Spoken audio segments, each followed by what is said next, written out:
नमस्कार दोस्तों, मैं हूं हिमांशी चौधरी और आप देख रहे हैं मैं भी भारत। करीब 90 साल बाद भारत में एक बार फिर से जनगणना में जाति भी दर्ज की जाएगी। आखिरी बार पूरे देश में जाति आधारित जनगणना 1931 में हुई थी।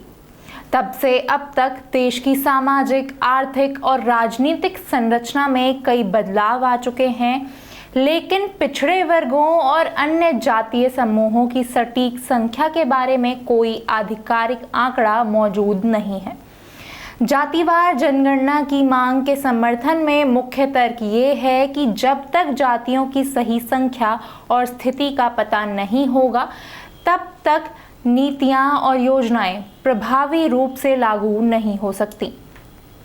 यह जनगणना सामाजिक न्याय को मजबूत कर सकती है। अलग अलग कारणों से जनगणना तय समय पर नहीं हो सकी। कई साल तक टलने के बाद अब जनगणना की अधिसूचना जारी की जा चुकी है, लेकिन 2027 की जनगणना के लिए जारी गजट नोटिफिकेशन की काफ़ी आलोचना भी हो रही है, क्योंकि इसमें जाति आधारित जनगणना पर साफ साफ कुछ नहीं कहा गया है। इसके बावजूद यह लगभग तय है कि इस बार की जनगणना जातिवार ही होगी। लेकिन जनगणना से जुड़े एक जरूरी मुद्दे पर खामोशी पसरी हुई है, जो आदिवासी पहचान से जुड़ा हुआ है। जातिगत आंकड़ों की मांग और जाति आधारित नीतियों की समीक्षा जितनी जरूरी है, उतना ही जरूरी है ये सवाल कि आदिवासी समुदायों की धार्मिक आस्था को अन्य में क्यों शामिल किया जाता है। जब ऐसा होता है तो इस अन्य कैटेगरी की अस्पष्टता में उनकी सांस्कृतिक और धार्मिक पहचान धुंधली हो जाती है। देश के अलग अलग राज्यों में आदिवासी समुदाय और संगठन लंबे समय से जनगणना में आदिवासियों की धार्मिक पहचान के लिए एक अलग कॉलम की मांग कर रहे हैं और केंद्र सरकार इस मांग से भली भांति अवगत है। लेकिन इसके बावजूद आदिवासियों को धरना प्रदर्शन कर ये आवाज़ उठानी पड़ रही है कि जातिगत जनगणना में आदिवासी धर्म कोड का अलग कॉलम हो। पिछले महीने केंद्र सरकार की गजट अधिसूचना जारी होने के कुछ ही दिनों बाद झारखंड में इसका तीखा विरोध देखने को मिला।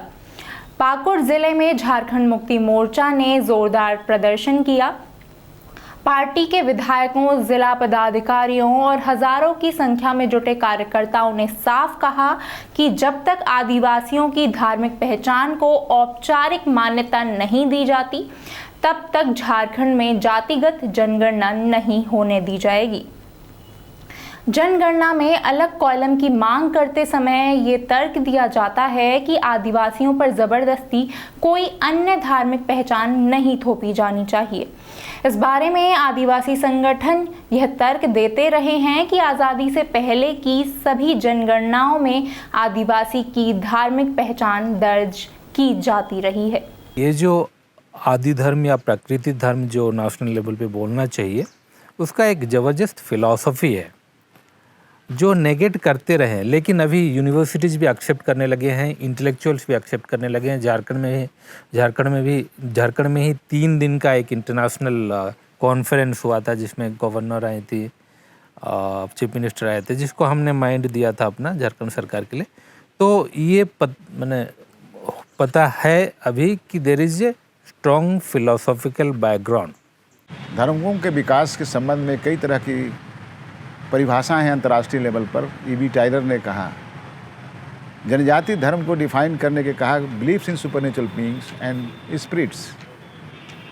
ये पॉलीथीज्म की बात हुई थी। जेम्स फ्रेजर ने कहा conciliation of power superior to man which is believe to control the course of nature and human beings. उसने जीववाद की बात कही, कोई जड़ बात एनिमिटीज मार्गरेट मीड ने कहा।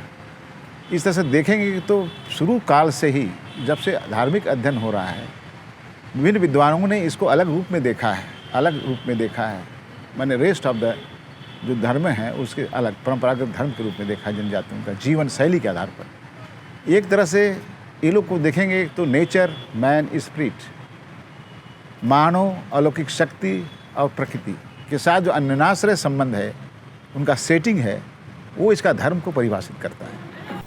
ब्रिटिश शासन के दौरान 1891 से 1941 तक जनगणना में आदिवासी धर्म को अलग अलग नामों से दर्ज किया जाता था। भले ही ये नाम बदलते रहे हों, लेकिन इसके अंतर्गत कम से कम तब वे अपना अलग धर्म दर्ज कर सकते थे।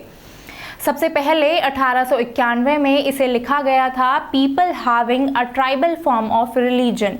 1901 और 1911 की जनगणना में उन्हें ट्राइबल एनिमिस्ट यानी आदिवासी जीववादी के नाम से पहचाना गया। इसके बाद 1921 की जनगणना में उन्हें हिल एंड फॉरेस्ट ट्राइब्स लिखा गया। 1931 के सेंसस में इन्हें प्रिमिटिव ट्राइब्स यानी आदिम जनजाति के तौर पर शामिल किया गया। बदलते बदलते 1941 में ये नाम सिर्फ ट्राइब्स यानी जनजाति रह गया। इससे पता चलता है कि बेशक उस समय कोई संविधान नहीं था, लेकिन इसके बावजूद आदिवासियों की धार्मिक पहचान बनी हुई थी। लेकिन ऐसा मालूम होता है जैसे आज़ादी के बाद आदिवासी समुदाय को अलग पहचान देने की समझ और इसके प्रयास धीरे धीरे खत्म हो गए। 1950 में संविधान निर्माण के बाद इन्हें अनुसूचित जनजाति कहा गया, लेकिन जनगणना में धर्म की श्रेणी में ये सिर्फ अन्य रह गए। जब से आदिवासियों को अन्य की कैटेगरी में रखा गया है, तब से ये अपनी धार्मिक पहचान के लिए लगातार संघर्ष कर रहे हैं। 1968 से 1980 तक आदिवासी समुदायों ने अपने धर्म के लिए आदि धर्म के नाम से मान्यता मांगी। 1991 की जनगणना से पहले भी ये मांग दोबारा उठी, लेकिन बात नहीं बनी। साल 2000 में झारखंड के गठन के बाद इस संघर्ष को नई दिशा मिली, सरना धर्म कोड की मांग के रूप में। आज भी झारखंड, उड़ीसा, छत्तीसगढ़, पश्चिम बंगाल और असम जैसे राज्यों में हजारों की संख्या में आदिवासी इस मांग को लेकर आवाज उठाते हैं। इस सिलसिले में झारखंड विधानसभा के एक प्रस्ताव का जिक्र भी किया जा सकता है। साल 2020 में झारखंड की विधानसभा ने एक प्रस्ताव पास किया जिसमें यह कहा गया कि अगली जनगणना जो 2021 में होनी थी, उसमें सरना धर्म को अलग आदिवासी धर्म के तौर पर दर्ज करने के लिए एक कॉलम होना चाहिए।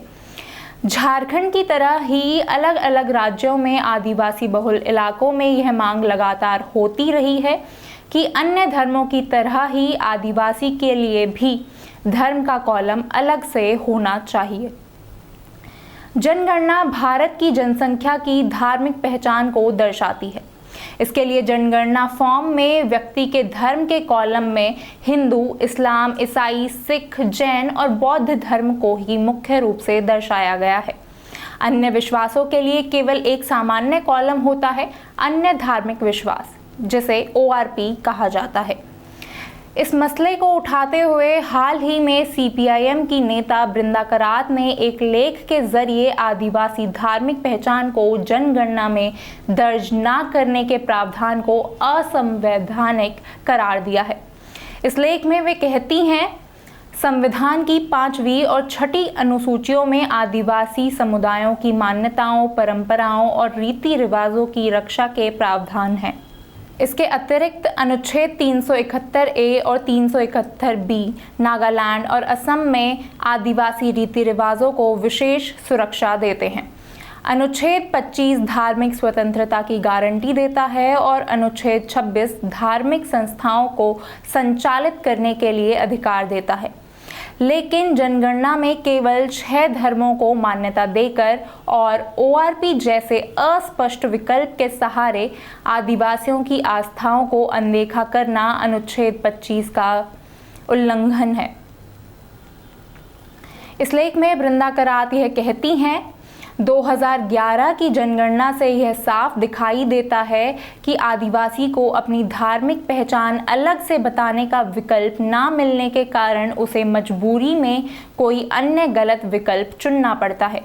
वे कहती हैं, उस समय ST आबादी 10.43 करोड़ थी, जो कुल आबादी का 8.6% है। लेकिन ORP के तहत केवल 79 लाख लोगों ने पंजीकरण कराया, यानी सिर्फ 0.66% आबादी ने। इसका मतलब है कि अधिकांश एसटी समुदायों को अपनी धार्मिक पहचान दर्ज कराने का मौका ही नहीं मिला और उन्हें किसी अन्य धर्म में अपनी पहचान दर्ज करानी पड़ी। भारत के आदिवासी समुदाय न सिर्फ जनसंख्या में बड़ी संख्या में हैं, बल्कि सांस्कृतिक और धार्मिक रूप में भी अत्यंत समृद्ध हैं।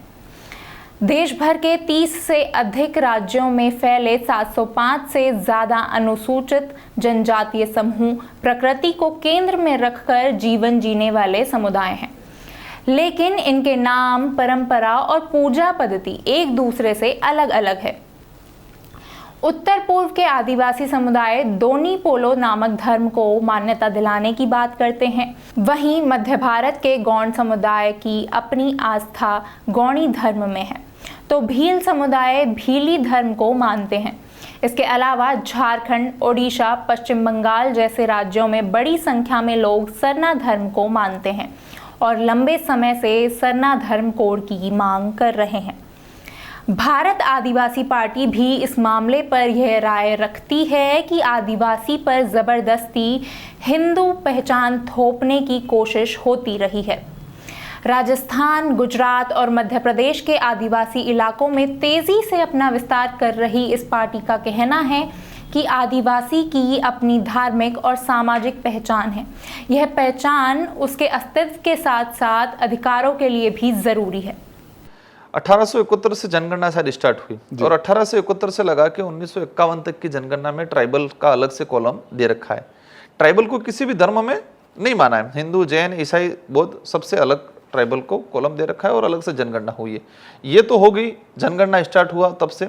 इससे पहले की हिस्ट्री हम अगर देखते हैं तो देश के अंदर जब धर्मों का निर्माण ही नहीं हुआ, धार्मिक व्यवस्था ही नहीं पनपी, इससे पहले आदिवासी अपने आप के कबीलाई के रूप में एक आइडेंटिटी बनी हुई थी।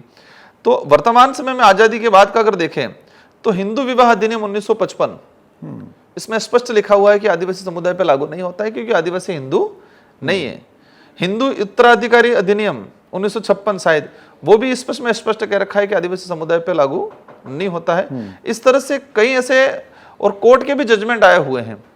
5 जनवरी 2011 का जो जजमेंट आया है मार्केट काटजू के द्वारा, उसमें भी स्पष्ट कहा गया है कि आदिवासी हिंदू नहीं है, आदिवासी इस देश का मूल मालिक है डीएनए के आधार पे। ये तो इतना कुछ होने के बावजूद भी भाजपा के लोगों के द्वारा जबरदस्ती लोगों को एज ए हिंदुत्व के नाम से जहर फैलाने का काम किया है, जबरदस्ती लोगों को हिंदू बनाने का काम किया है। वो कहीं न कहीं हमारे इतिहास, परंपरा और संविधान के खिलाफ है।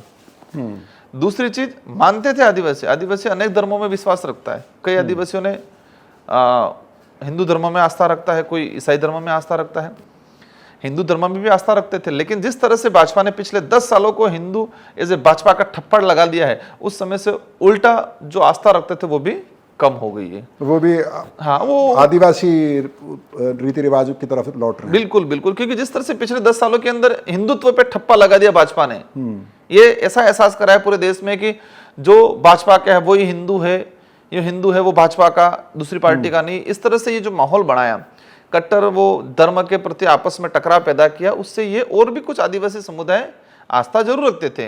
संवैधानिक दृष्टि से, ऐतिहासिक पृष्ठभूमि से आदिवासी समुदाय हिंदू व्यवस्था, ईसाई व्यवस्था में नहीं आता है, लेकिन आस्था जरूर रखते थे। लेकिन इस तरह से परिपाटी, इस तरह से उनके भाजपा की नीतियों की वजह से आदिवासी समुदाय आज मानने को तैयार नहीं है। देश के वर्तमान राजनीतिक विमर्श में जिस तरह से जातिवार जनगणना और खास तौर से ओबीसी जातियों की सही संख्या एक बड़ा मुद्दा बना है, वैसे ही देश के जनजातीय इलाकों में आदिवासी बनाम वनवासी भी एक मुद्दा रहा है। लोकसभा में नेता विपक्ष और कांग्रेस पार्टी के पूर्व अध्यक्ष राहुल गांधी लगातार यह मुद्दा उठाते रहे हैं। दूसरी तरफ आरएसएस से जुड़े संगठन आदिवासी इलाकों में ईसाई धर्म अपनाने वाले आदिवासियों का आरक्षण समाप्त करने का अभियान चला रहे हैं। इस पृष्ठभूमि में आदिवासियत यानी आदिवासी की अपनी धार्मिक सामाजिक पहचान एक महत्वपूर्ण मुद्दा है। अगर जनगणना में एक अलग कॉलम आदिवासी धर्म के नाम से भी वैसे ही रखा जाता है जैसे 6 प्रमुख धर्मों के लिए अलग कॉलम है, तो इससे आदिवासियों को अपनी सही धार्मिक पहचान दर्ज कराने का विकल्प मिलेगा। इस विषय पर आप क्या सोचते हैं हमें कमेंट में ज़रूर बताएं। धन्यवाद।